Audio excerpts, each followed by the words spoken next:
Okay, good morning. Good morning, everyone. Hope everybody is good on Friday, June 12th. A lot kicking off today. College World Series. World Cup started yesterday with the one match. Mexico, I believe it was South Africa. What was I going to say? USA, Paraguay tonight.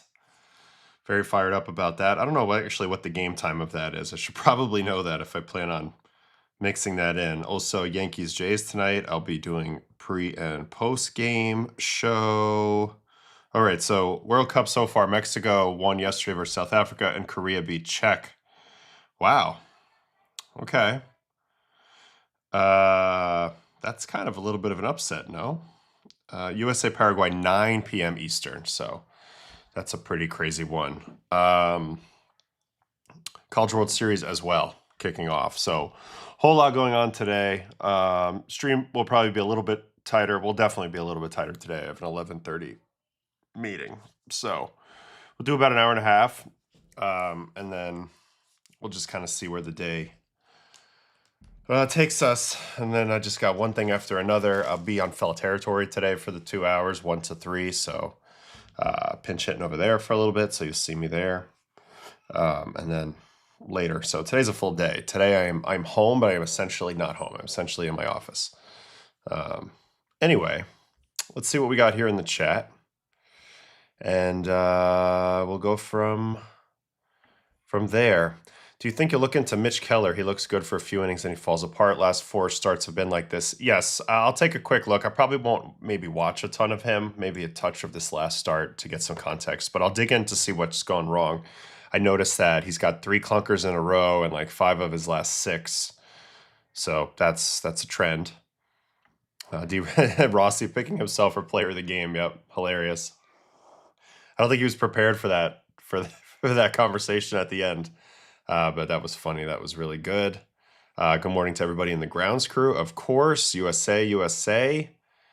I did get a big hug from Pete yesterday. I told him that he's got to come back on the show. Maybe that helped him hit an absolute very loud home run yesterday off of Brian Wu. Little first pitch sweeper. Man, that was like a gunshot went off. Outstanding.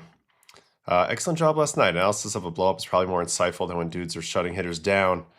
Yeah, I mean, you never know what's going to turn out. That's what I like about doing the actual games. You can't predict them. You know, you think you might know what the matchup looks like coming in, and maybe you don't know. So last night was an interesting game. Good job by the Orioles to jump on Wu that second time through and really using the whole field. I thought was incredibly impressive. Cowser, Holiday really got it going there. And then after that, both pitchers kind of were just not sharp. Easy for AO to tell Pete how to crush the ball.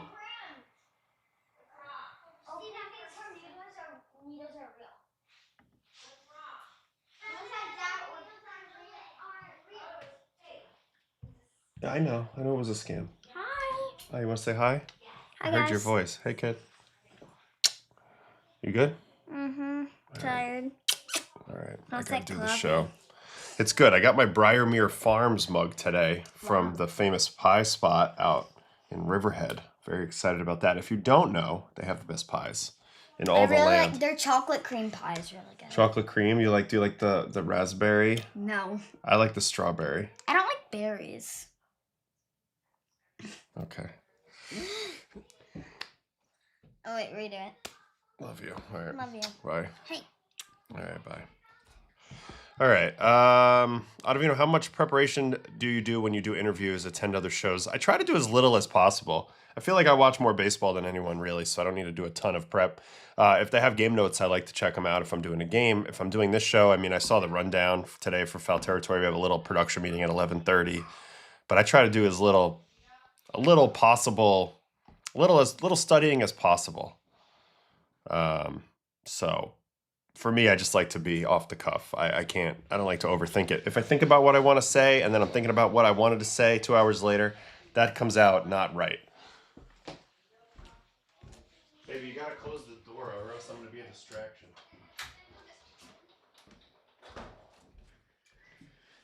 All right.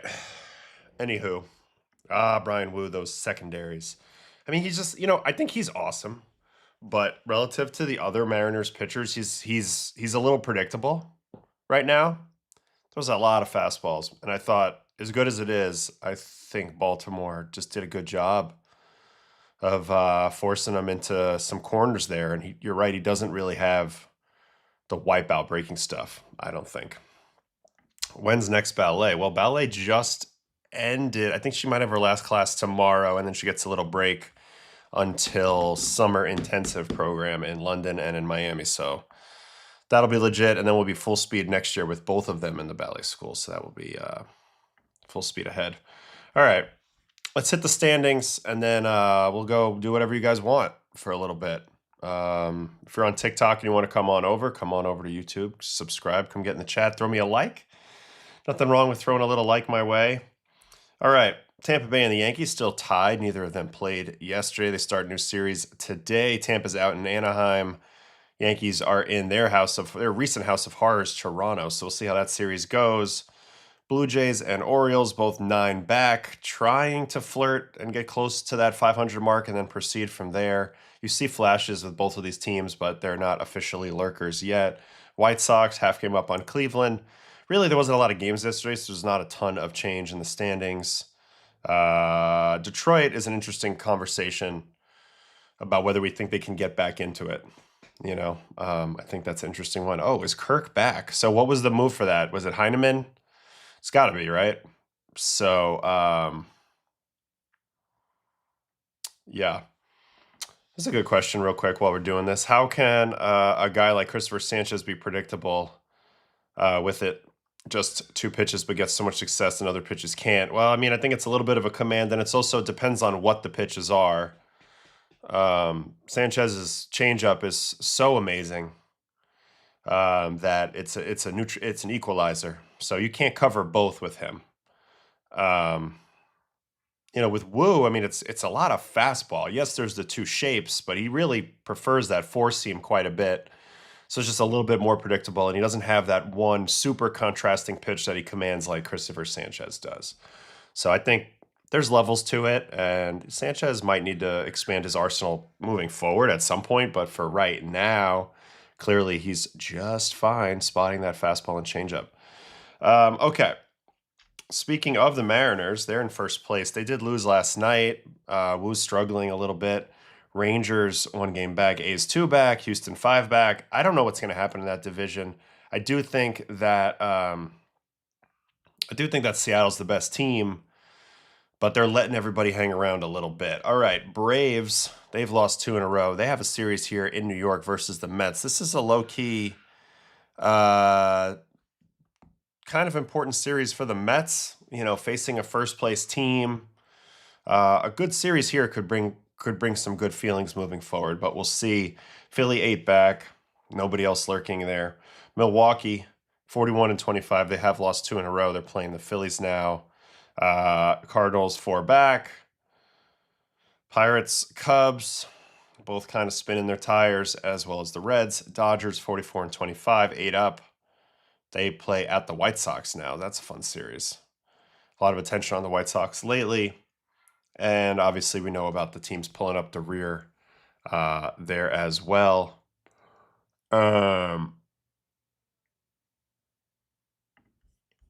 Anyway, back to this. Then we'll look at the coffee cups, and then we'll dive into whatever topics you guys desire.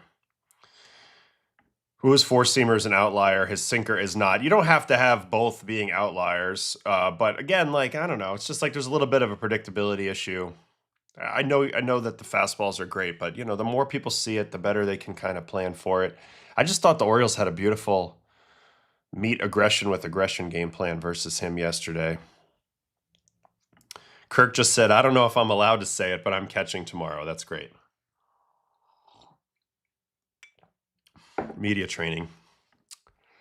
What do I think about Mason Fluharty?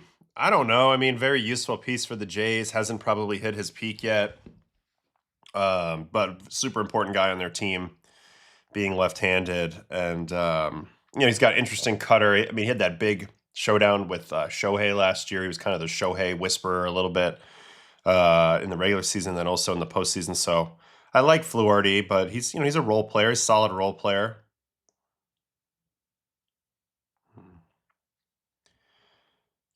So anyway, don't know a ton about him. Adam, I see a Reds high A prospect stole home to win the game. Have you ever heard of a walk-off steal of home before? Outside of maybe the Jackie Robinson, moment, no, I have not.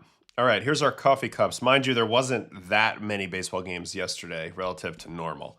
Kyler Montero wins the 3 cups on the mound, 6 1/3, no runs versus the Twins. Tyler Phillips, who's been all, here, there, and everywhere for the Marlins, 5 innings, no runs, 5 strikeouts, punching himself in the face. Edward Cabrera didn't look great early, but settled in, got through it, got the win in Coors, 5 1/3, 2 runs. Michael Wacha, 7 4.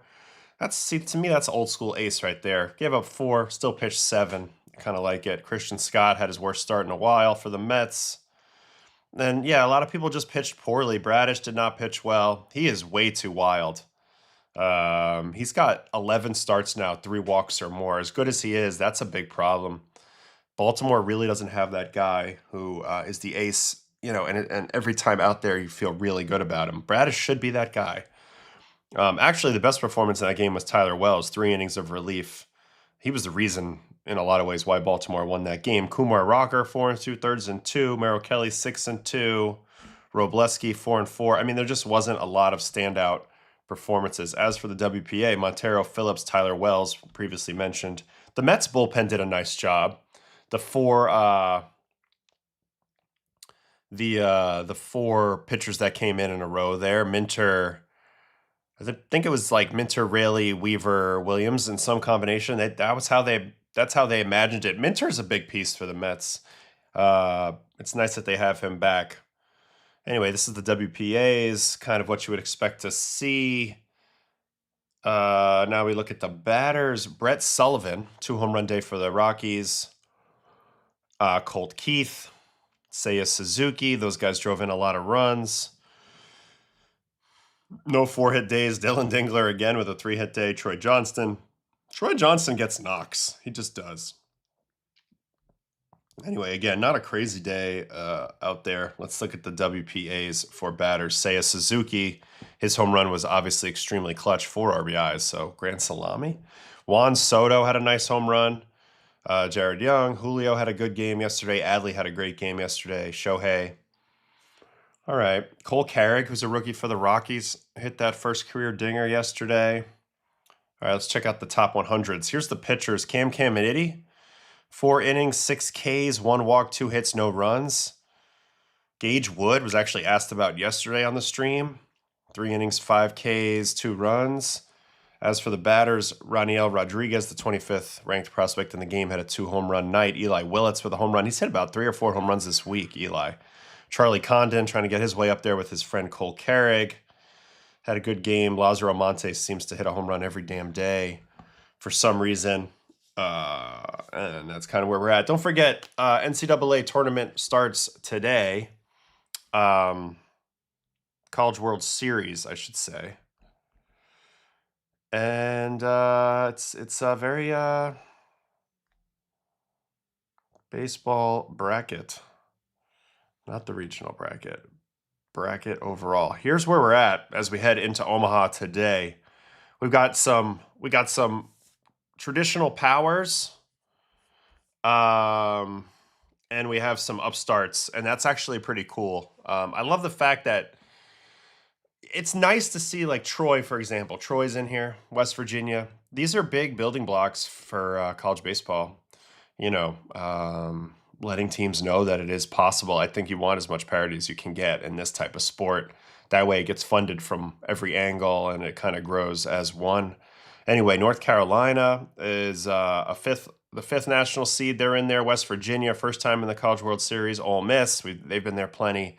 And then Troy, first time. Georgia, number 3 national seed. 6 Texas, 7 Alabama, and Oklahoma. So a lot of SEC, but also a couple new entries. And it should be a very explosive tournament. I expect a lot of runs to be scored because that's kind of what we saw in the Supers. Georgia, I would say, you got to think they're probably the favorite, right? They're the highest ranked team remaining, and they looked incredible with their offense in the Supers. So, yeah, probably Georgia. But then again, I don't know. Somebody else would probably know better than me. Fluharty has balls of steel. Good quality to have. Good quality to have. Pitches best when coming in a jam. Hope Rossi's doing well. Never felt Counsell was an upgrade for the Cubs. Brewers' success seems an organizational issue, not really down to the manager. Yeah, Rossi's doing just fine. He'll get another chance, I'm sure. Obviously, that was probably tough in the moment.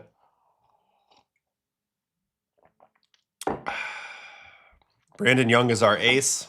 Not a good sign if that's the case, in my opinion. Thanks for the love.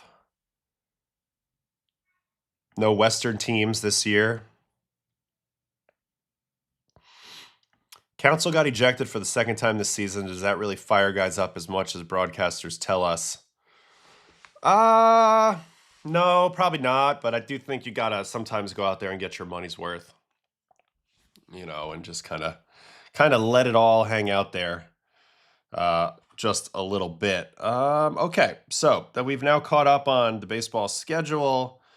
There was a request to check in on Mitch Keller, who pitched last night versus the Dodgers. 4 innings, 7 hits, 5 runs, 4 walks, 3 strikeouts, 1 home run.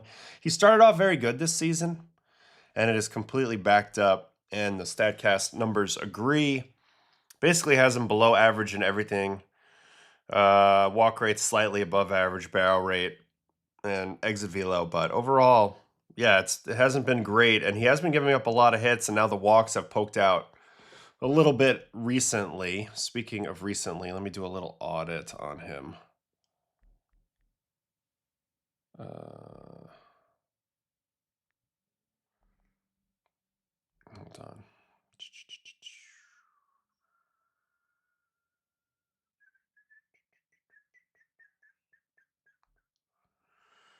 Hold on one sec.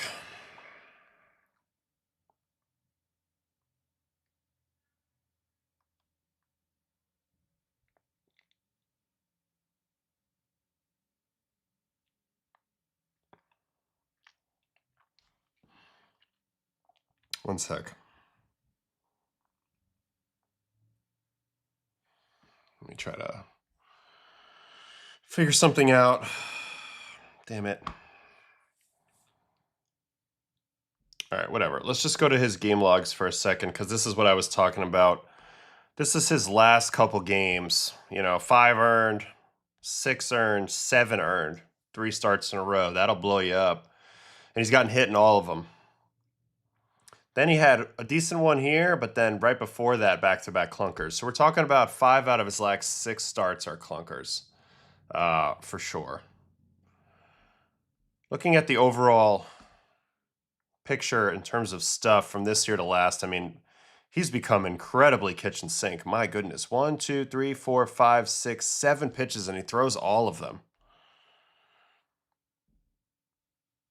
Last year, he was more 6 pitches, so there's cutter that he added in.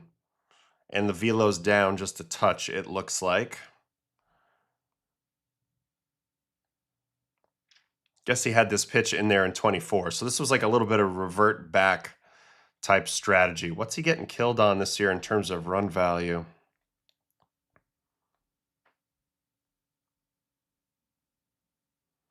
Doing good with his 4-seam apparently on run value, even though he doesn't have a lot of whiff.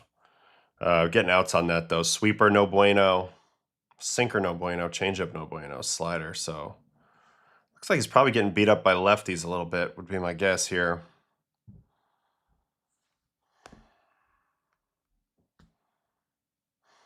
No real change in arm angle. I think Mitch is good, but he's definitely feels less electric from when he first came up. Velocity has really trended down over the years since 19. You see, he started off 81st percentile velocity. He's down to 26th percentile velocity now. So, at a baseline level, that's a big deal. Let's see what we got here. The sweeper hasn't been bad in zone, just racking up a bunch of balls on it. Doesn't have a good zone rate with the sweeper. That's the thing. Like, sweeper's such a good contact pitch. You got to throw it over the plate. I'm trying to think how I'm going to be able to do this right now. I have a little website that I want to pull up real quick and make a report. It's just pissing me off for a sec. Did I copy that?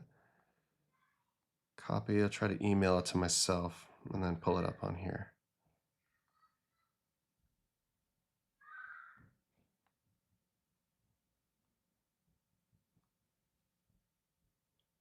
All right, one sec here.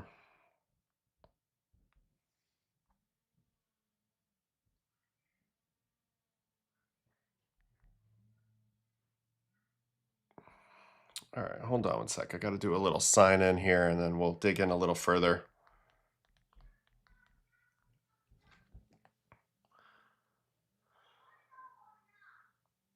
I hear my son bullying his older sisters in the background. Always fun. Always fun when the smallest guy is your biggest bully in the house. All right. Let's cook up Mitch Keller here over the past 10 starts and see if we can find anything going on here. Let's see here. I'm glad to see I'm not the only one to email links to myself. I just like I have a lot of devices, and sometimes they're not exactly all simpatico. All right, so he was on a pretty good roll here at the beginning: 7-2, 5-3, 7-1, 6-2, and then disaster struck, starting on his start on 5-13. So let's take a quick look at his usage. Nothing there. Velocity.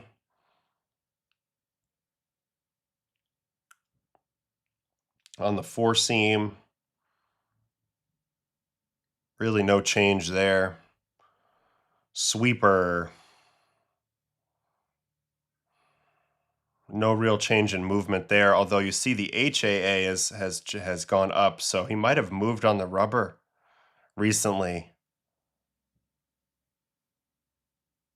VAA and HAA have been a little different. Something's going on in the last couple games, maybe arm slot wise. Let's see down here. He's moved over a little bit on the mound. Release side has crept up a little bit to try to create a little more angle, but I'm not seeing a whole lot there. Release height looks fairly consistent.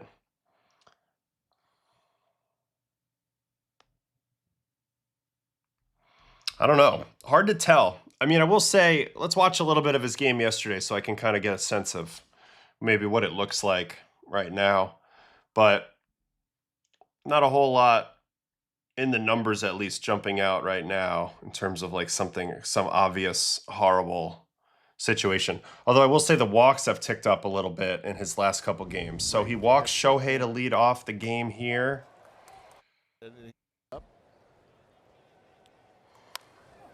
Nice double play ball. There's that shorter slider. He gets a double play. Then another walk. So 2 walks in the first 3 batters. 2 walks here in this first inning. And then here's a hit to Mookie on a cutter. Got a 2-out hit. That really was a theme last night. And then he's going to get out of the first inning with a sweeper here to Muncy. He's always had a really good pitch mix, like just a lot of different pitches, good break on that sweeper. At times he was up to like upper 90s on his fastball. So it's probably not a stuff issue, but it doesn't feel as electric relative to the league anymore, and maybe that's a little bit of an issue. Looking pretty good here so far in the second. Really good second inning. A couple outs on cutters and sweepers. Here's the third inning. Strikeout here to Freeland. I mean, you can see it's pretty nasty. That's 21 inches on it. Here's a home run. So whatever, Shohei hits a home run off you, that happens. It's actually a decent pitch. Kind of reaches out and swats it. Hard to be upset about getting clipped by the best player in the world. I mean, and he's just like riding it out. That's incredible. All right, let's see the hit here to Pages. The cutter worries me. He seems to only mess around with the cutter when he's searching for something.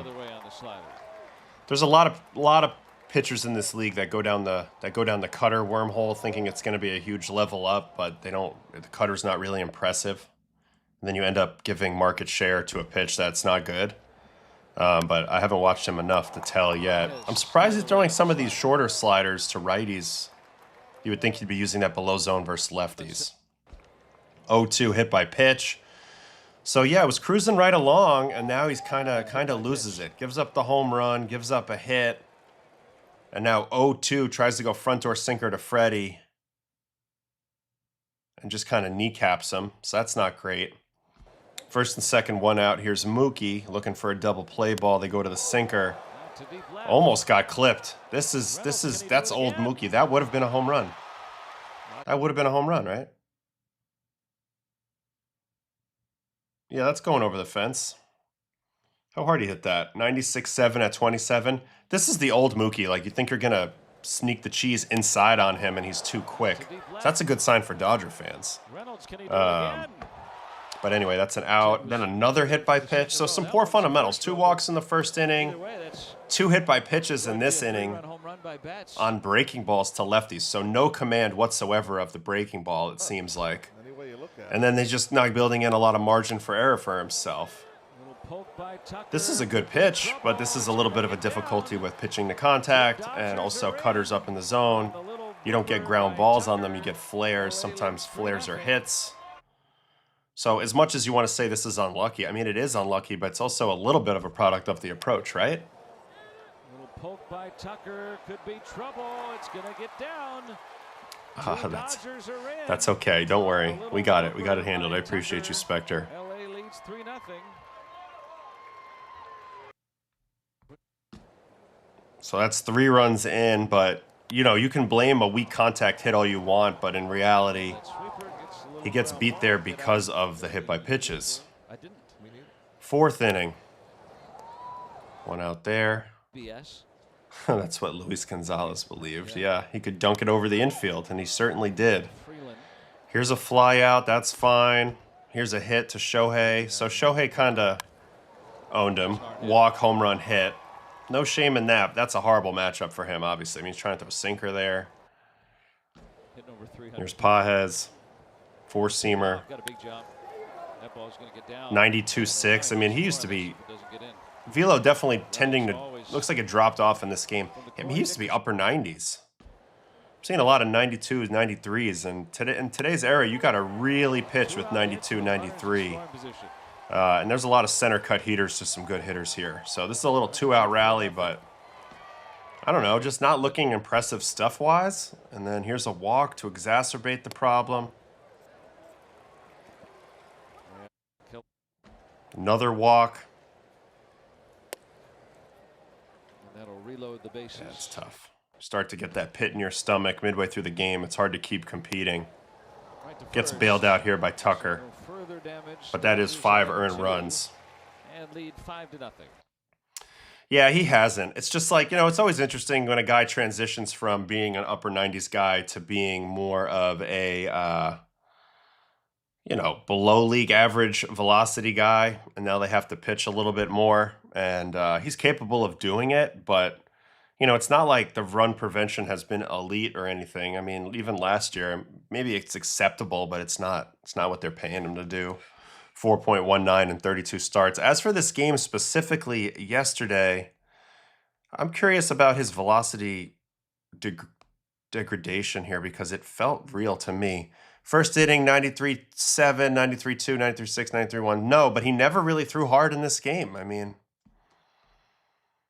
topped out at 95. Zone rate on some of these pitches. Let's see, 27% on sinker, 21% on curveball. He threw 53% of sweepers in the zone, but I don't know, man. Feels like he's going to have to locate a lot better with what he's got going on right now. He's trying to solve the problem with a huge amount of mix, but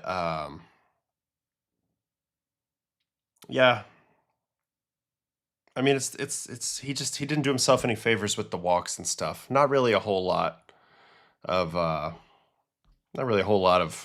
stuff to break down here. Just not in a good run, and seems like his location needs to be pretty good.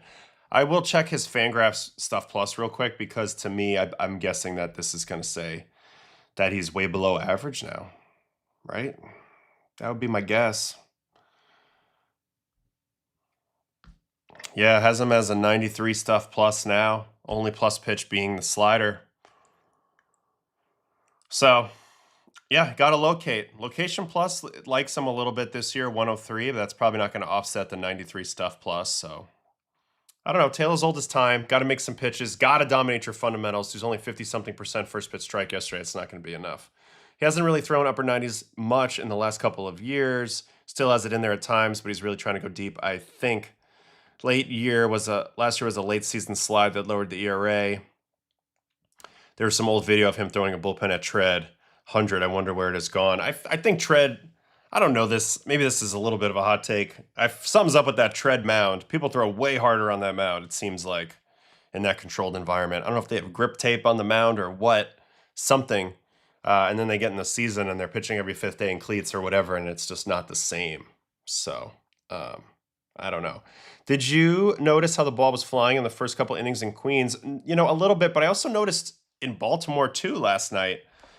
Ball was absolutely flying all over the place around Major League Baseball yesterday. It is warmer now. It is that time of year, but at the same time, lately I've been seeing some low exit velocity home runs and some balls seeming to fly all over the place. There was this Bo Bichette home run on this sweeper from Hunter Dobbins.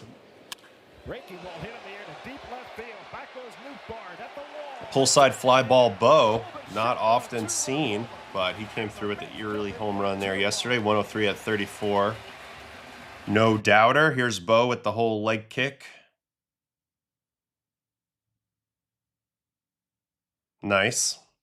Jared Young, home run to right center on a split.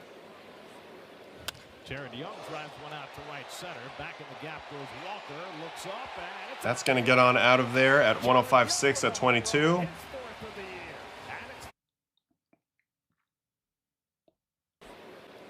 Jared Young drives one out to right. That was such a meatball. That was hanging right there in the middle for him. Nice swing by Jared Young. I know we have the Soto home run. I'm just trying to go in order here a little bit. Burleson home run for the Cardinals. Here's the red-hot Alec Burleson, and he drives. That's an impressive swing. Above the zone, up in. That's similar to Kurtz's swing the other day that we watched. It's a bomb. 107.5 at 30. This is impressive. He just came up here, first pitch he sees of the game off of Christian Scott's above the zone, and he takes it out. That's incredible. How you do that? Damn. Talk about getting to that thing quick. This guy's an underrated hitter. I actually wonder if he could be a trade piece if the Cardinals decide they want to sell a little bit beyond Nootbaar. I mean, Burleson's such a good hitter. He would help a lot of people. All right, Nootbaar with a home run too. Let's see this one. Whole bunch of dingers in this game. Oh, that's just perfect. Oh, damn, that ball went all the way to the Shea Bridge, basically. I'm going to guess 108. 109 too at 28 from the Newt.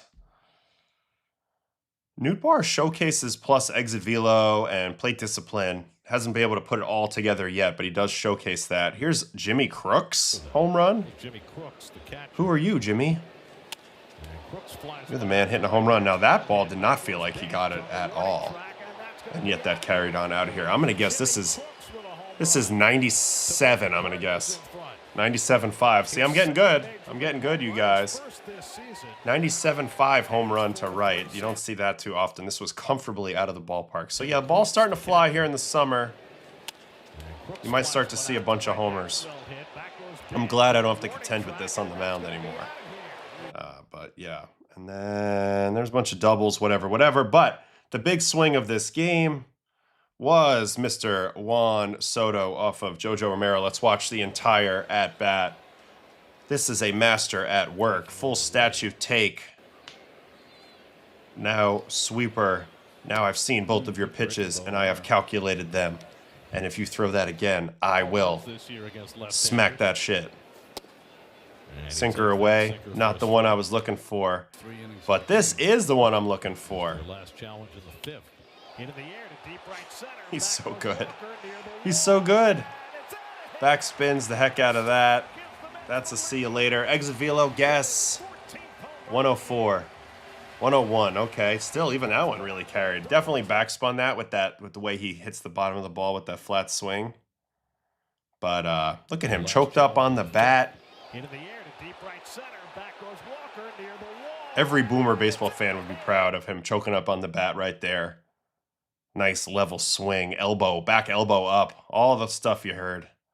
And Juan Soto with the big home run. He's just fun to watch. He's so good. But this is what I was talking about a little bit. They went Minter, 4 outs, Raley, 3 outs, Weaver, 3 outs, Williams, 3 outs. That's kind of their formula when they get a 5-inning start. So that's pretty cool for the Metropolitanos. All right, what else we got here in the chat? Yeah, I got you. I mean, I wish I had more answers for you. Unfortunately, I just don't think he's that nasty right now. So he's going to have to pitch. And he doesn't have as much margin for error. ESPN showed last night that place on the wall of the warehouse at Camden Yards where Griffey hit one of the most distant home runs. I think it's the only one on the wall. I think I actually have a picture of that plaque on my Instagram from back in the day. There's plaques all over Utah Street where balls have landed, but that's the furthest one off the warehouse, Ken Griffey Jr. Very cool. The ball carries in that humid air, no doubt. Do you subscribe to the juice ball conspiracy? How much variance in game ball specs have you experienced in your career? I do. There's huge variance in the game balls, and that's one thing that's always been a little frustrating. There's plausible deniability for everybody involved because the specs at which the ball has to fall in is like really wide. So pretty much everything goes. And I don't know, I've been suspicious in the past as a player. But, you know, nowadays they got physicists testing these balls, you know, and giving you the rundown on whether there's more than one type of ball in circulation, what exactly the drag coefficients, all that type of data is on the balls. At a certain point, I gave up and stopped complaining. But, like, yeah, you'd like to have consistency in your hands. No doubt about that. Adam, how much did the summer humidity affect being able to pitch well?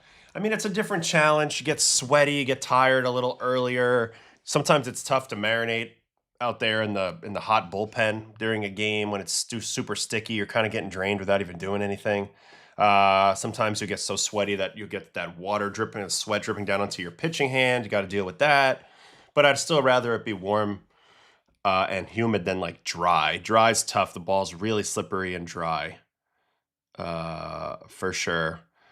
Yeah, I mean, 2019, the ball was obviously, you know, reduced amount of drag. Not only home runs, but induced vertical break was up too. So that tells you all you need to know. That tells you all you need to know. I noticed a lot of stadiums have a lot of empty seats. Yeah, some of them. The teams that are disappointing, the fans aren't showing up, I guess. Do you agree with the everyone plays with the same ball argument? If that's true, then yeah, that's fine. I have no problem with it. But the thing is we're not really sure sometimes how many balls are in play. So, I mean, there was years where it felt like there was clearly 2 different types of balls. So you'd be checking your movement data and throwing balls out left and right. I don't know. It's all such a headache. You don't want that to be a problem for you out there on the mound. You really don't. It's not fun. It's not a fun thing to deal with. All right. Speaking of last night and the game I was on, maybe we should watch a little bit of the inning versus Brian Wu that the Orioles put on him with some opposite field hitting. He's now up to a 4.28 ERA and 14 starts. Still got a 1.04 whip. He's got the best first pitch strike percentage in the league. I do think he's a tidbit predictable, and this might be his one issue. You see the overall usage here. 49% four-seamer, so 50% four-seamers, 18% sinkers. So that gets us to Where does that get us to? 67% fastball. So you go in there, you know you're getting a fastball. He's got 2 breaking balls. Neither of them are particularly nasty. Sweeper's not bad at times, but he's a little inconsistent with it.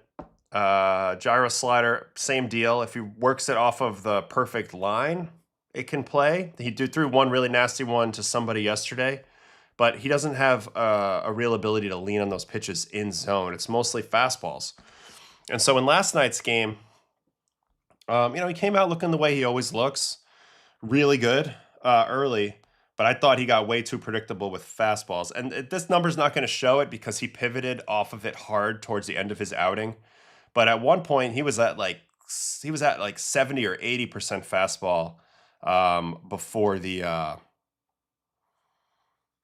before Baltimore started kicking it into gear, and then they kind of solved it. They were like, "Oh, we're gonna be aggressive, and we're gonna hit the ball where it's pitched and try to use the whole field." And Albernaz in our meeting yesterday definitely talked a lot about their desire to use the whole field, and even how Pete's been a big part of that. He's got a bunch of opposite field home runs, like in a league where everybody's trying to go pull side fly ball. They're trying to hit the ball where it's pitched a little bit. So first inning went good. Strikeout, flyout, strikeout, ground out, strikeout, flyout. In the second, I'll show you those pitches really quick just so you can see. There's a reason why he throws so many fastballs, because they're really damn good. Like, that's a perfect sinker there. And then you see the four seam. When he has it going right, guys are just under it. They're just missing it. So you need to have a little bit of stubbornness when this is your approach anyway, but this is one of those games where you got to give credit to the opposition. They made an adjustment this second time through. So what did he do that first time through? A bunch of outs on fastballs. Then here's an out on Pete on a first pitch sinker. Then this was the best slider of the day. He threw this to Basayo for the back footer. Set up with a couple really good fastballs down. That's how we set that up. And then he gets another out here with the fastball. See, so he comes into the third thinking, man, I got my good heater going today. And unfortunately for him, some really good swings coming here from the Orioles. Check out the first one. Here's Colton Cowser hitting an opposite field line drive home run on a fastball away. Obviously, it's not high or low enough. This is sort of in the worst height you could throw it. But unbelievable swing by Cowser. He's such a weird hitter, too. I mean, 5th overall pick in the draft. This is what he's known for. Pull-to-pull power, but he's really struggled to be consistent. But I thought this was a great swing, and this kind of set the tone. Normally, a solo shot, you can wipe it clean. You don't really care. But then I think this kind of showed them the way, right? Oppo Taco right here from Cowser. This was a great swing. Then you got Kobe Mayo going the other way, even though he gets out. Not trying to pull a fastball that's hard to pull. Here's Jackson Holliday. He's going to get beat, but he's going to use the whole field. Again, not trying to pull a fastball that's hard to pull. That's a base hit. And now you have Taylor Ward, same deal. Stays to the big part, gets kind of inside-out swing up the middle. And now they're starting to cook. You got 2-1. And now we're firmly into the second time through the order. And I thought this was the at-bat of the game. Gunnar Henderson here, so let's watch this whole at-bat. First pitch slider. Hit a million miles foul. Change up away. So Wu's throwing nothing but heaters up until this at-bat. And then you see he struggles to locate those breaking balls. Ends up in a 2-1 count here. And, it's just a little bit predictable. 3-1, there's a lot of challenge-type heaters coming. Now, this was a perfect one, but he can't always be in that spot. It's a big ask to be perfect on all your locations. And Gunnar ends up seeing enough fastballs here to make some good swing decisions. This was a great take above the zone. Gets him to the bases loaded stitch, and now you have Adley. And this was a great job by Adley as well. Tries to ambush that first pitch fastball. Doesn't get it the first time. So to me, this was a big red flag moment. If I'm Wu, I'm like, man, this team all of a sudden is coming out swinging. I got to change my locations a little bit with my fastball. And unfortunately for him, he wasn't able to get into those perfect locations. This was a happy accident changeup. But watch Rushman. He stays on the fastball. He's able to benefit from a non-competitive slider, and a run comes in. And I think Wu just kind of lost his train of thought. Throws a very hittable fastball here on 1-2, and Rushman not going to miss it twice. Comes way flatter on that. Now, this is why in the future I'd love to have real-time attack angle and stuff like that, feedback on the bat tracking. Because to me, Adley came in a little steep on that first fastball he got in this at-bat, and then this one he stayed way flatter and got on top of this ball really well. Crushed it down the line. And now a couple runs have scored, and Wu was spinning a little bit. Then you follow that up with a first pitch nuke by Pete. And this is just a sweeper that doesn't sweep, only negative 7.2, just kind of sitting there on a tee for him. And I felt like this was a little predictable. He got beat with a bunch of fastballs earlier in this at-bat. So, of course, you're going to go away from it here. And Pete's just sitting there waiting on it. You know, Pete's just sitting there waiting on it, gets a hanger in the zone, doesn't miss it. I can tell you from being in the ballpark last night, this was a different sound. This was very loud off the bat. And just like that, it's 6 runs. Worst inning of his career. And I thought some of those early opposite field swings and, you know, kind of meeting his aggression and understanding that he's pretty stubborn, throwing that fastball in the zone, gave the Orioles an opportunity to execute, and they did. You know, this is just the backbreaker. What a swing by Pete. Perfectly in rhythm. So that's what I thought the story was with Wu for the most part. He did give up another run a little bit later, and he, credit to him, he was able to pitch through 5.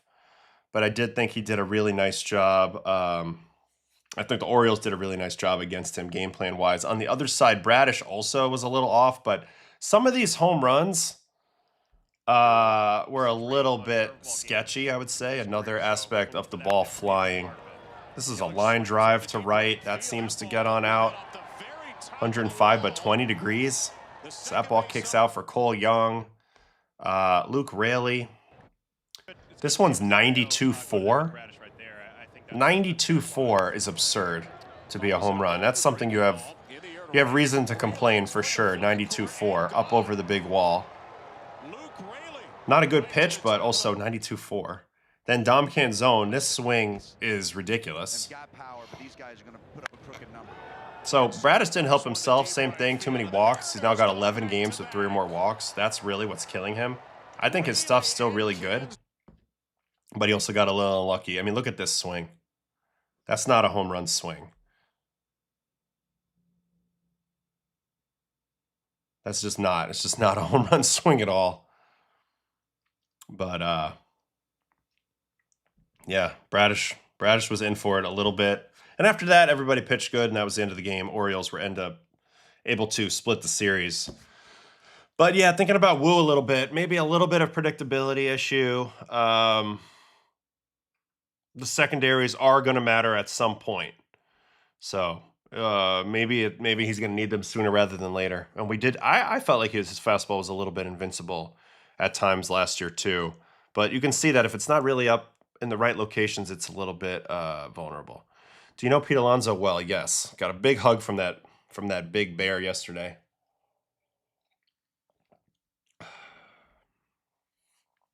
Kowser's average home run distance is crazy. I think he might have the highest in the big leagues, like over 430, you know?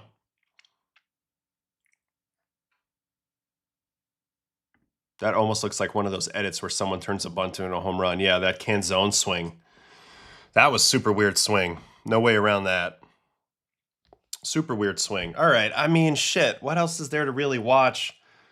There wasn't that many pitchers to be excited about. Do you really want to watch Kyler Montero, Tyler Phillips, Edward Cabrera? I mean, not right now.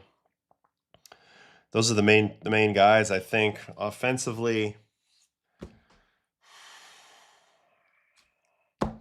just okay. Maybe some prospects.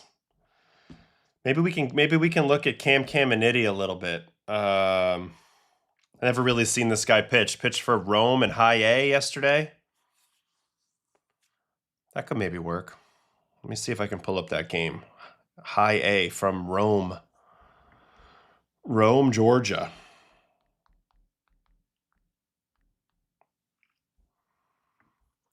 Let's see here.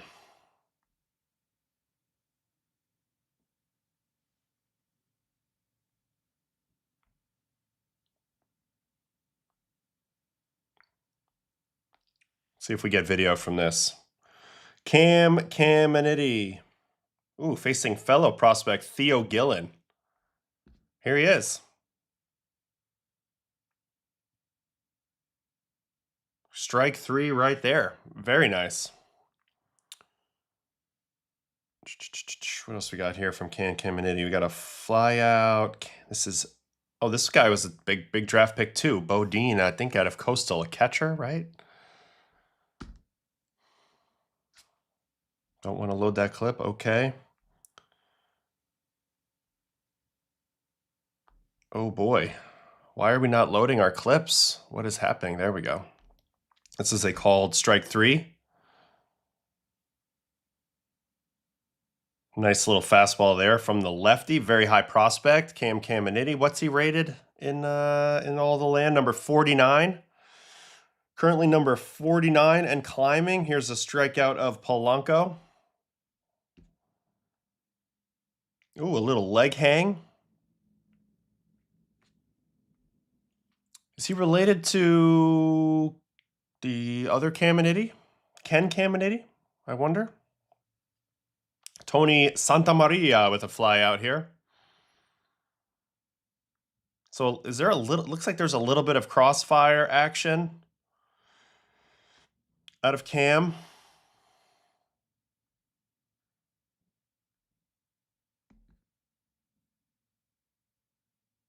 Ooh, there's the slider. So I actually kind of like the arm slot. Looks like he's going to have a 2-plane action on the breaking ball and a little bit of angle action here. Here's another strikeout. This camera angle is not great, but get a little bit of an idea of what we're looking at here with the top prospect.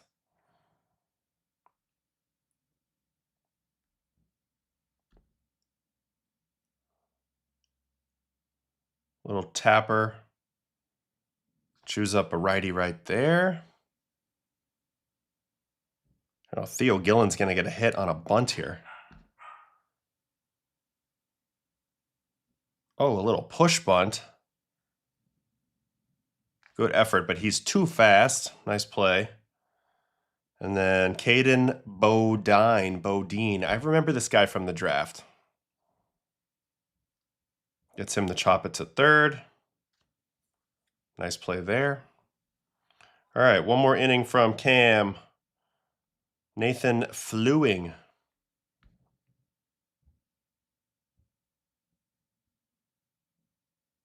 Ground ball to third. Chuck it on over there. Nice play.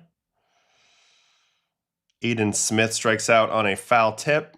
I need to read a little bit more about Caminiti here. Ooh, that was a tight little breaking ball. Very nice. Also gave up a double hit by pitch, and then he gets his final out here on a ground out. So only pitches 4 innings. You know, by looking at these coffee cup rankings lately from the prospects, you see these starting pitchers, they don't ever really pitch innings anymore in the big leagues. You know, they really, really don't. I mean, in the minor leagues, they just don't pitch innings. It's crazy. Here he is, Caminiti, the number 2 prospect of the Braves, plays for the Rome Emperors. They're no longer the Rome Braves, the Rome Emperors. 24th pick in the 24 draft. 6'2", 195. He's a cousin of the late Ken Caminiti. There you go. 60 fastball, 50 curve, 55 slider, 55 changeup, 50 control, overall 55. That's a pretty good ranking for MLB. They don't really hand out much better than that too often for pitchers. Top prep arm in the class, ended up going 24th, signed for 3.5. Can touch 98, sits 93, 95. Features some deception. His breaking stuff can run into each other at times because he doesn't always finish the pitch as well, but as his best, he does have a slider and curveball that are distinct. Changeup took a big step forward. He was a center fielder when he was a position player. His athleticism enables him to repeat his delivery. So, skinny little thing, 6'2", 195, and repeats his delivery well. Here are the early results here in 2026 in High A. going through some growing pains, I guess. 1 and 3, 4.74, 49 a third, does have 50 strikeouts, 22 walks, giving up decent amount of hits. So I don't know. He probably won't be around for a bit, but interesting to take a peek at him for a second. All right, what else we got here? Adam, can we watch the minor league steal of home? Was this, you said it was the Reds AAA game yesterday, John? So who's that? Indianapolis? No, they're Louisville typically, right? Well, that can't be it. 20-3. Reds high A. Reds high A. So what team's that now for the Reds? It's got to be a walk-off, so we're looking for something close here. Man, 3 games in a row that are close there. 4. Shoot. How do we know what team the Reds high A is? I guess I'll have to Google that. Reds high A team. Dayton Dragons. Okay. I'm so used to them being low A. There it is. All right. Final play of the game here was a steal of home. Kien Vu steals home to win the game. Oh. Oh, wow. I don't even know what happened, but he stole home and won the game. Caught the lefty snoozing, and clearly they're pretty fired up about it here in Gem City, right? Big lefty on the mound. And catcher sees it. He doesn't see it. Way too fast. Do we have more camera angles on this? No, we don't, unfortunately. That stinks. But you can see the panic. Pitcher has no idea what's going on. He took a huge break.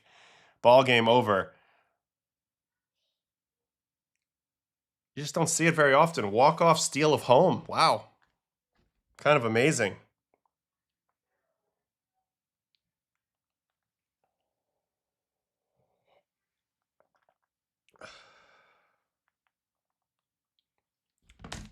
All right. There was that. You were looking at 2025 ranking. My bad.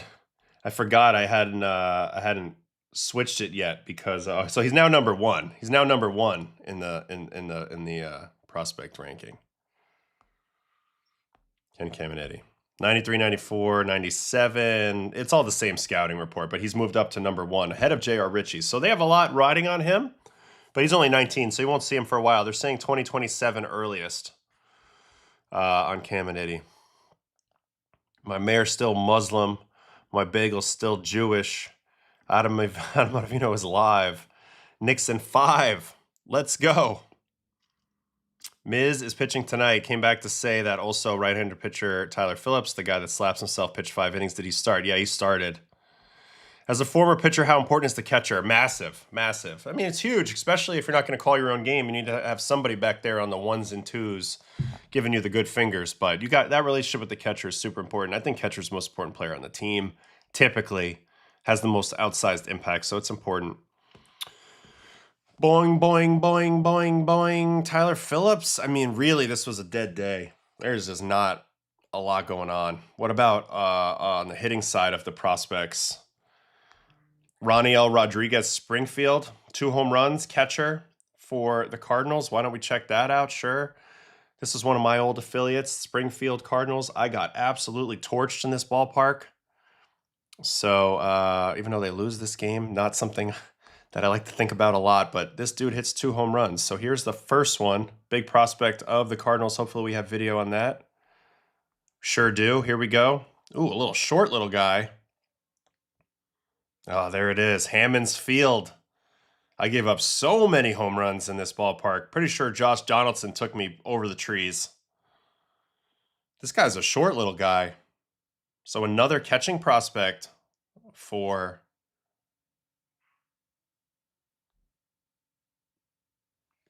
the Cardinals. So that's the first one, and then here's his second one.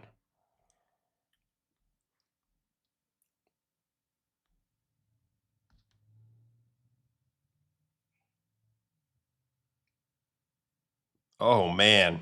A little bit of Willeen Rosario in that swing. Over the party deck, over the home run deck. So, nice swing there. He won the Coffee Cup Award. Wonder where he ranks. He's got to be a Cardinal #1 prospect or something. Let's see. #2 prospect, Rainiel Rodriguez, 19 years old in AA. So we just saw Caminiti's in high A. He's 19. This guy's ahead of him. 2007 born. 55 hit, 65 power, 30 run, 55 arm, 45 field, 55. Grew up in the Philadelphia area as a kid. Signed with the Cardinals for $300K in April 2024. Even though he's a DR native. And he's been raking ever since. A stout 5'10". Packs some punch from the right side. 104.2, 90th percentile exit velocity at single A, but he elevates the ball and pulls the ball regularly. So he gets the most out of himself, as that's what they're saying. Gets the most out of himself. Had 20 home run season last year across 3 teams. So far this year across 2 teams, he's hitting 264, 374, 440, 814 OPS with 7 home runs and 11 doubles. 30 walks as well. With that short stature, you got to think that work plays into his favor a little bit with the ABS system as well. So that makes sense for me a little bit. Were there catchers you didn't gel with? How did you handle that? A little bit, but overall, I tried really hard to make those relationships work. Can you explain the scale involved with scouting grades? Yeah, it goes 20 to 80. 50 is average, right in the middle. 80 is like the best possible grade you could get on a tool. So it's like if you're the fastest player in the league or you have Aaron Judge power, those are 80 attributes. So like Chandler Simpson, Bobby Witt, those are 80 runners. Power, Judge, Jordan Walker, Jordan, that's approaching 80 power there. Contact, Luis Ariz would be like a 75 contact. Can't quite give him 80. I mean, maybe it is an 80. I don't know. But that's the point on the high end. 50 is a good grade, though. That's a major league average tool. So that's pretty impressive. You just don't want to have a whole bunch of negative tools, and you got to have something stand out. So that's usually how that scouting scale works out. Adam, did you have a catcher that you clearly worked better with than other catchers? I know that tends to be a thing for starting pitchers. Yeah, I mean, I've had some good results with some catchers over the years. This is a funny thing to look at if you want to take a look at the old career splits. Ottavino career splits via catcher are funny to look at a little bit. And this isn't the be-all, end-all. But let's see here. Here it is, by catcher. So I threw the most games of my career to the great Willeen Rosario of the Rockies. 112 games with him, had a 3.46. I threw 72 games with Alvy, 2.7. 59 with Gary Sanchez, 2.5. 59 with Tony Walters, 3.38. 55 with Nito, 2.33. Nito always felt like the guy I had the best connection with back there, and I've mentioned that a few times. But all these guys that I threw a lot to, you get comfortable with all of them, and I actually pitched well with all of these guys that I threw to a lot. Christian Vasquez, 50 games. Chris Iannetta, 41. Nick Hundley, 30 with a 2.1. Austin Romine, 25 games with a 1.5. The Fort McHenry, 24 with a 3. Oddly, didn't do as well with James McCann, but I think I got blown up with him back there once or twice. Who did I do horrible with? Eric Kratz, only 3 games, but we got blown up. Jason LaRue, yeah. So I don't know. I mean, I felt pretty good. One thing that was important for me is the guy had to be able to throw pretty well. If he couldn't throw pretty well, I was in big trouble. Sorted by strikeout to walk ratio, Michael McHenry, he got 24 strikeouts and 3 walks. Jordan Pacheco, now the hitting coach of the Rockies. Tomas Nido, 4.18. Plawecki. So those guys saw a pretty good version of me, I would say. Who stolen bases, 20. Poor Alvy. Couldn't deal with my slowness. But that kind of is what it is. We did strike out 144 guys together, me and Rosario. So I find that pretty interesting. That's fun. That's fun stuff. Can we look at Giovanni Cruz and Carlos Lagrange? Well, neither of them pitched yesterday. Giovanni Cruz, we saw when he came up, he looked electric, and we know about Legrand. Hey, we're getting ready for him to come up. We watched him quite a bit. Those guys are really good. How often do pitchers flame/blame their catchers when they get shelled? You see it sometimes. It's pretty weak sauce by the pitcher, though, in my opinion. I prefer when they separate game power from raw power. Yandi's like 70 raw power, 45, 50 game power. That's true. Although they're just trying to rate the tool because you don't know. You got to believe that there's potential for it to translate in game if you've seen it, in practice or whatever. Adam, does it seem realistic that Scuba will be leaving the Tigers? It does to me. If they don't get back in it, you got to get something for before he's out the door. I feel like pitching with Yachty back there had to be a big relief. Yeah, I didn't pitch well with him, though, in my few games. So,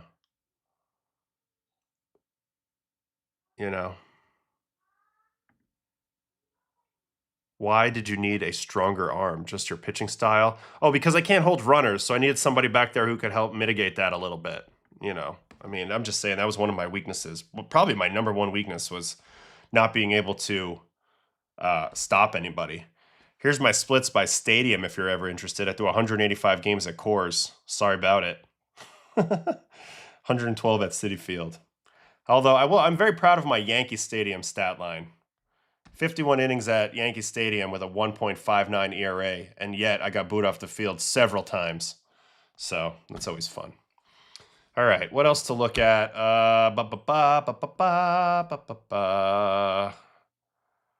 Coffee cups.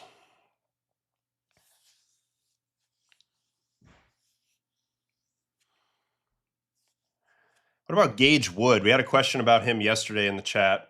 He pitched for Double-A Reading yesterday of the Phillies. I just want to get a sense of his stuff a little bit. Haven't really watched him, so maybe we'll pop over to Gage Wood for a minute. Here it is. Gage Wood. I'm going to back it up, and I'm just going to watch every pitch here for a minute on the smaller screen here just so I get a sense of him. Oh, a little bit of a low slot high rider there. Ooh, facing the big time prospect of the Red Sox here, Franklin Arias, who already has 13 pumps this season in Double-A as a young player. So that's a very, even though this is a ball, I'm already intrigued by Gage. I watched him pitch in the College World Series last year, so I knew about this a little bit. That arm slot, that's a telltale sign of a supinator. He's going to get a little bit of that cross, but he's got good velocity on top of it. I can already tell you this guy's going to be able to create some nasty stuff. Fastball away there. Yeah, there are two Gages, Jump and Wood. There sure are. So 4-pitch walk to Arias. Here is Will Turner, and he's going to throw his first strike of the game. Honestly, he feels a little bit like me, man. A little bit of cross body action from Gage. A little bit different, but he's going to be able to create some east-west and a little bit of a low arm slot fastball. Can you take her?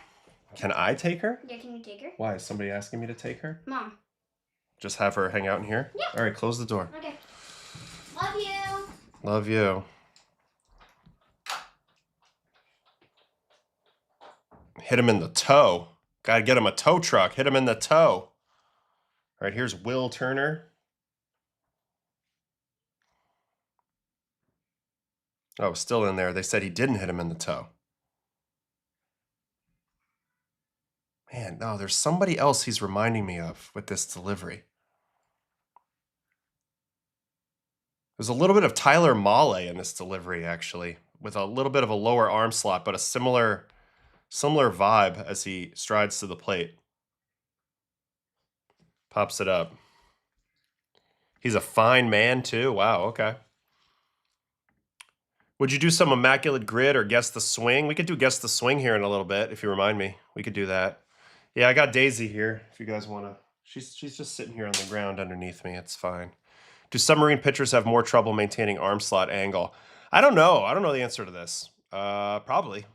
I don't know. Maybe not. It's just really hard. Really, we would see more people do it if it was easy, right? All right, now he's facing Red Sox prospect Nate Baez. There's a little baby slider. That pitch looked pretty nice. I mean, he's pumping 97. Stuff-wise, pretty damn sure this guy's going to dominate right-handed batters.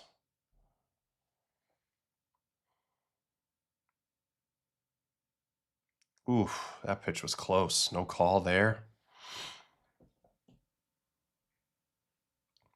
That's a pretty wicked slider. That's a great take by the batter here. Get a better look at this slider here. Gets on top of that, kind of curls that away. And then here's going to be a strikeout. Let's see this one. This one seemed to have a little arm side sink to it, honestly. Gets underneath the bat there. Pretty nasty pitch, pretty nasty pitch. So that's Gage Wood. We got a little bit of look at the delivery. Let's see where he ranks for the Phillies. He is the #2 prospect of the Phillies. So far, he's been pretty good at Double-A.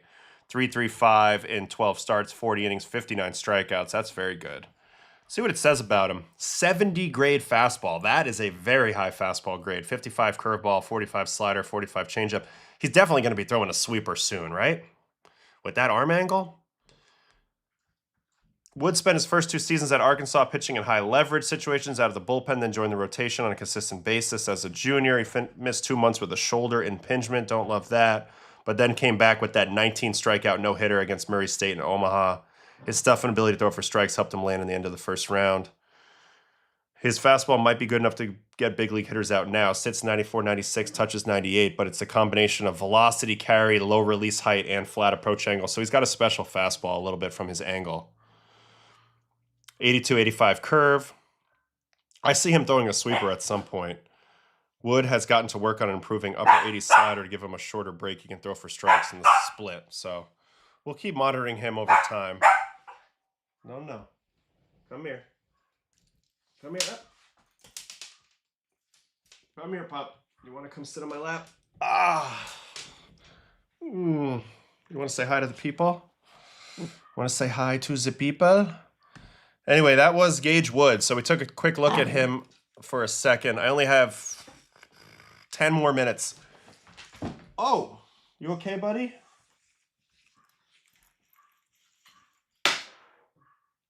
She's going to bark. She's going to bark for sure. Is there enough time for you to take a look at Zach Root? When did he pitch last? Is he he's a Dodger prospect? He is the... Oh, I remember we watched this guy in spring training. He's got some serious deception to him, Zach Root. Yeah, he pitches for the Great Lakes Loons. What's his stats looking like so far this year for Mr. Root? Man, I am all over the place today. Reload that page. Reload that page. Give me some Zach Root stats. Wow, he's shoving. 29 innings, 45 Ks. I would love to look at him. High A pitcher. Last 10 games. What was his last game? June 9th. 5 innings, 7 strikeouts. Okay, June 9th, High A, Great Lakes Loons. Great Lakes, Great Lakes, Great Lakes, Great Lakes. This has got to be him. Zachy Root. All right, Zach Root. We'll do result pitches here for a bit, so we'll go full screen on him. Yeah, this is that really weird delivery. We saw this in spring training. It's almost like Terry Mulholland for anybody who's old and can remember a weird pitcher, Terry Mulholland, where it's a short arm stroke, but like kind of like way behind him with a late gather. I just feel like he'd be a tough guy to load against, this dude. You know, you wouldn't really know exactly when to start, you know, what you're doing out there with this delivery. Oh my God, just destroys Pena right there.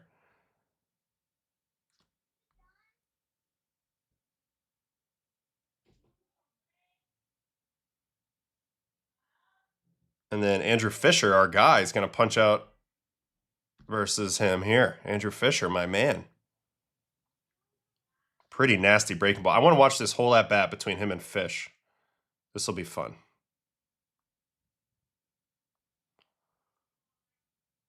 All right, we got Zach Root versus Andrew Fisher right here.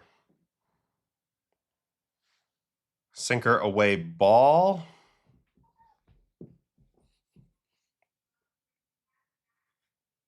Backdoor sinker 96. This guy's nasty. He's going to be in the big leagues for sure. I don't know whether this guy will be a starter or reliever yet, but there's some unique funk and deception with this dude. This is just another good player for the Dodgers. Speaking of Dodgers prospects, Northeastern legend Mike Sirota. This sinker is filthy, by the way. This is filthy right here. Look at this ball drop. Damn, that was gross. And then he's going to get him with that slider. So showcasing some real filth here in the first inning of this game for the Great Lakes Loons. This guy's impressive. He looks pretty nasty. I know it's a little bit of a weird delivery, but I think that plays into his effectiveness. He's about to punch. He gives up a leadoff double in this inning, and then he punches the side. There's a backdoor sinker at 97. That's gross. And then Daniel Dickinson's going to get punched out here as well. Front door sinker. Oh, move this guy up. Get him out of whatever level he's at. Get him into dubs. Get him to dubs immediately. This guy's too filthy for A-ball, guys. And then another heater at 96. I mean, they're not taking swings that look good, and they're not seeing pitches that are strikes off of him. So that's pretty amazing. Zach Root. That's pretty amazing. Now, what I was just talking about, and I don't think we'll have time to watch him, but my guy Mike Sirota is off to an insane season right now. This is another Northeastern Husky stud, just like Schlittler. Should have been a first rounder, but had a tough junior year, kind of slid. Went to the Reds. Dodgers grab him, of course. And he's having a hell of a year. Look at these numbers right now between high A and double A. 337, 1,000 OPS. 10 home runs. He's got a crazy hit streak. I mean, on-base streak going on. He's gotten on in 50 straight games. 50 straight games. So he got 3 hits in this last game, 7 total bases. We'll try to watch that. Oh, no, we won't. He just walked 3 times. Let's watch another recent one real quick. June 10th, Tulsa versus Wichita. Tulsa, Wichita, June 10th. Here it is. Plays. Let's watch Mike Sirota get some hits. Mike Sirota singles on a sharp line drive. Here he is. Just another damn good Dodger outfielder. Oh, that ball was touched. Off the wall. And he's fast. Big toolsy guy. There's the other. That's one of the other big ones, DePaula. And then Zaire Hope. This outfield in this double-A team for Tulsa is sick. Zaire Hope, Jose DePaula, and Mike Sirota. Forget about it. That's really, really good. All right, what else we got? Mike Sirota strikeout. Don't need to see that. Mike Sirota strikeout again. Don't need to see that. And Mike Sirota double. Here we go. Electric crowd in Tulsa on this day. Ooh, going a little oppo into the gap. I wonder if he gets a triple on this.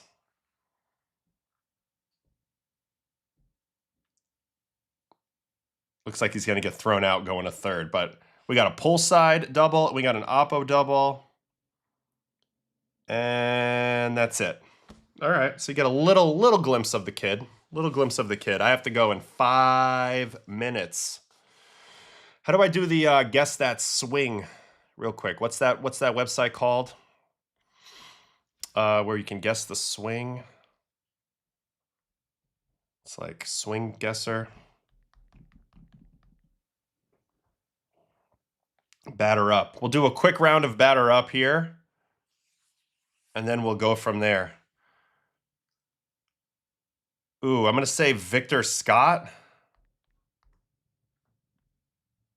No.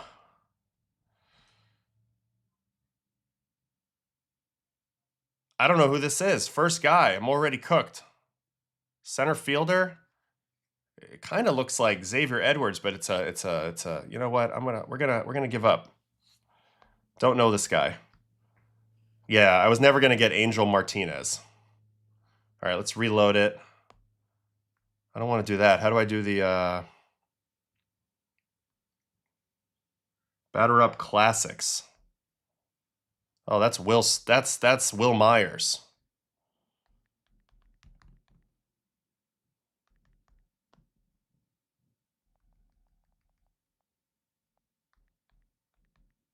That's Will Myers.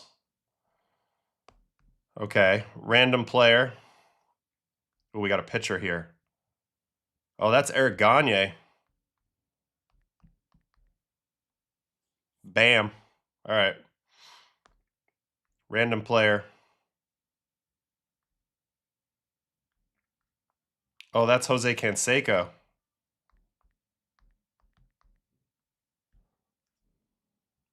Bam.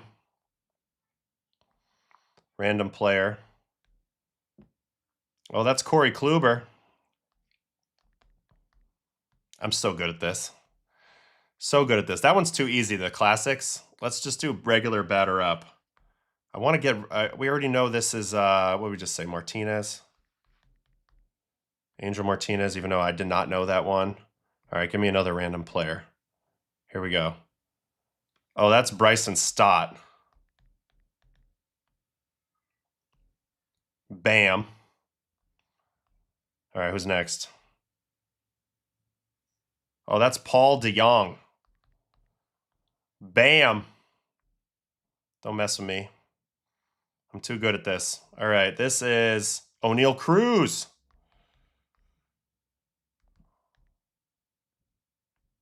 Bam.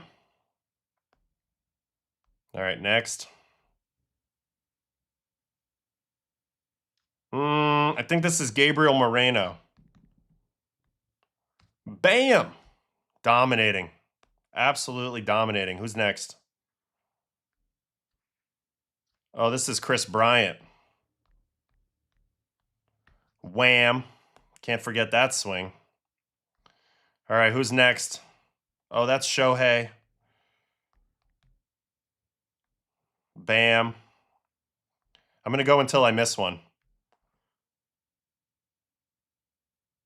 Oh, this is a tough one. I know this one. Oh.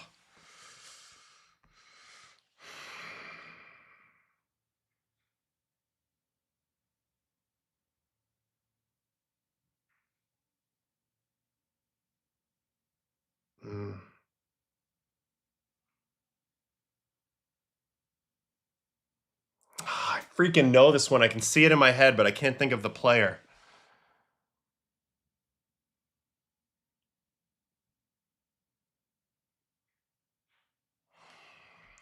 Is it Beavers? I see you in the chat. Yes. Great call, Harry Paul. Great call. All right, we're still going because we didn't lose it yet. Oh, this is already Ozzy Albies. That's not hard at all. Ozzy Albies. Next one. Oh, this is Corbin Carroll.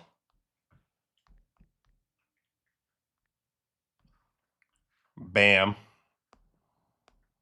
Next. Oh, that's David Peralta. The freight train. Bingo, bingo, bingo. Next.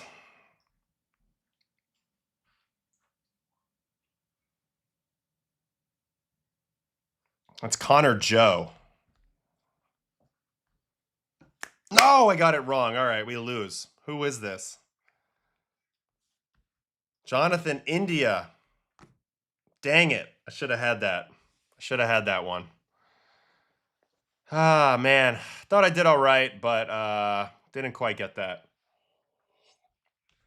as good as I would like. All right, that's it for today. Let's hit the probables. Thanks for bearing with me on kind of a slow day today, but I have a bunch of stuff coming on. Come check me out on Foul Territory today at 1 to 3 o'clock Eastern, and then also I'll be on MLB Now in, I don't know, 40 minutes. Talking shop for a few minutes, and then also tonight, if you watch the Yankees pre and post, you'll see me there with Todd and Bob. All right, here's the games for today. Great matchup here. Alcantara and Ashcraft. Ashcraft actually coming off not one of his best games. Mariners, Nats, Bryce Miller, Zach Littell. Padres, Orioles, Griffin Canning, Shane Baz. Tigers, Cleveland, Flaherty, Bybee. Bybee has been pitching well a little bit lately. Rangers, Red Sox, Leiter, Sonny Gray. This is a fun one. Diamondbacks, Reds, Erod, and Lodolo. Braves, Mets, Spencer Strider, Nolan McLean. I mentioned this is a sneaky big series for the Mets. Yankees, Blue Jays, Weathers, and TBA for the Jays. So I'll be on that. And then we got Roki and Anthony K. That's a fun one. Dodgers, White Sox. Phillies, Brewers, Painter, Mizorowski. Two phenoms. One guy's had a lot more success than the other. Watch out if you're Philly. If Mizorowski's coming for you. Astros, Royals, Tatsuya Imai, Luender Avila. Cardinals, Twins, Leahy, Joe Ryan. Rays, Angels, McClanahan, and Sammy Aldegari. TBA and Gage Jump. Rockies at A's. Cubs, Giants, Javier Assad, Landon Roop. So that's it. That's it. Appreciate you guys. Thanks for hanging with me on a light day. Not sure about shows this weekend. I got a lot of stuff going on. We might not have a show till Monday or even Tuesday. We might have a show tomorrow night, Baseball After Dark. But stay tuned for that. Anyway, thanks for hanging with me today on the show, and I'll see you guys tomorrow. All right. Or the next time. Have a great one. See you guys later. Bye-bye.